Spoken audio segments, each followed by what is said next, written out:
ጀነራል ጻርቃኔ አንድ ኢንተርቪው አድርገው አዳምጥ ነበር። የታደሰ ወረደ የጊዜያዊ አስተዳደሩ መንግስት ይልቀቅ ስልጣን እሳቸው ራሳቸው ስልጣን ለቀው አይደል እዚህ ሮጥ የመጡት። አንዱም ተጠያቂ እኮ ናቸው።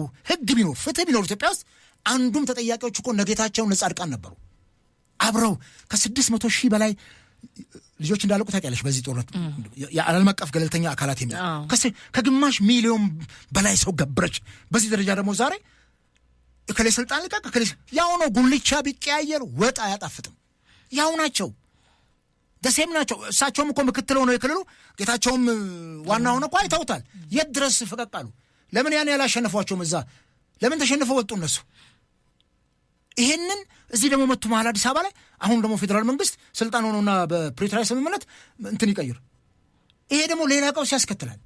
ሁል ጊዜ ያ ክልል አዲስ ሰው የተሾመለት ሲቃየው ያለ አዲስ እንደሚሟሽ ጀበናና ማሰሮ። ስለዚህ ይሄ አይደለም። እንዲያውም እነኚህ ሰዎች ገለል ቢሉ ጥሩ ነው ከፖለቲካው ዓለም ቶታሊ በቃቸው።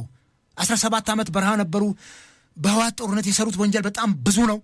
በወንጀል እኮ ይጠየቀ ይሄ የሽግግር ፍትህ የሚባለውም ነገር ተተግብሮ እኮ አላየንም። የህወሓት ጉዳይ እርስ በርሳውን መከፋፈላቸውን እንዳናይ።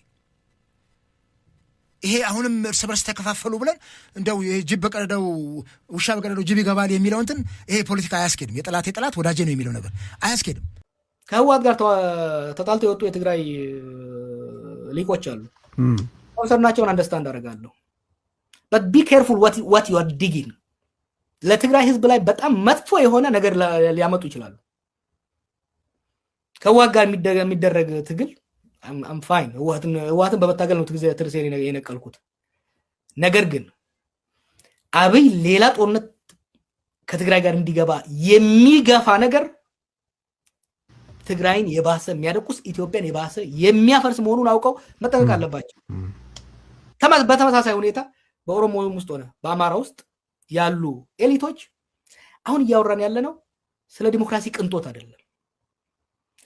ሀገርና ህዝብ ይፈርሳል። ሀገርና ህዝብ ይፈርሳል ስለ ኢትዮጵያ ፈርሳ ትግራይ ለብቻ ወጣ ኦሮሚያ ምናምን እንደዛ አይደለም።